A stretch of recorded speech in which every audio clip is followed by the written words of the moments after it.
The People's Labour Party is accusing the new Labour Party administration of victimization.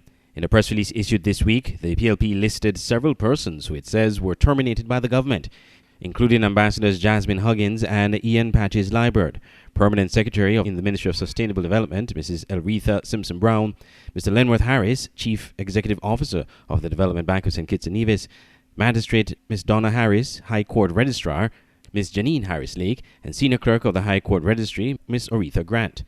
According to the PLP, they were, quote, all unceremoniously forced to go on administrative leave without warning or reason, end quote.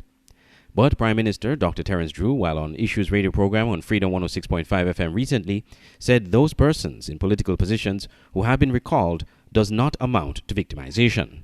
And victimization has a different definition and dealing with just issues. If you go in and you find people have been, rigging the system, raping the system, and you have evidence of that, you can't leave them in their position, right? And I said to some people, and I'm hoping that some of them will do the honorable thing and not allow the public to ask for the evidence as to why they might be relieved of their position. I think if I were there, I would just keep my head low and say, just let me move out and let the new administration get a chance to establish itself. Because I'm telling you, what you meet there for some people, and if they're bold enough to even try to fight that, you ask, why are you doing that?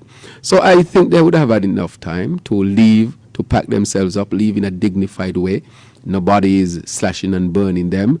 And I think that they should really respect the norm. And if you know you're politically appointed, you render your resignation. And, if your skill set or whatever your offer is seen to be what the government wants, then the government can appoint you again. And so I think that is what most will be done. And if not done, then you would recall people.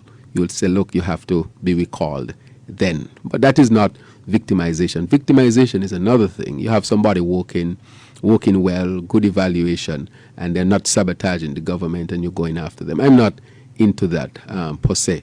But the agenda of the government or the administration must be carried out. That is what people voted for. So he spoke, for example, of the recall of ambassador to the United Nations. The ambassador to the UN. I'm going to the UN soon. He had enough time to resign, even though we know his political utterances and what he had. I still treated him with the respect and dignity and give him the chance to pack himself up, gather himself together, and make his trip home.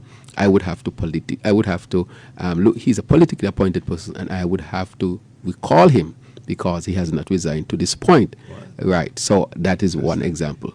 And I see a number of them. Right. For example, some of them has resigned and asking for extra time. It does not work like that. They know how it works. But our administration, I've given them enough time so that they can live in a dignified way. I have not even said anything publicly about them, or against them, or attack them.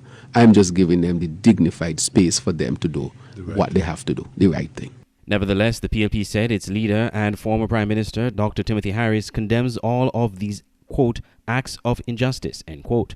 The party said it is committed to upholding the Constitution, democracy, the rule of law, and good governance. In 2015, when Dr. Harris first became Prime Minister, he had called on political appointees to resign while noting that some persons who were employed by the previous administration were either transferred or placed in other positions. Andre Huey, SKN Newsline.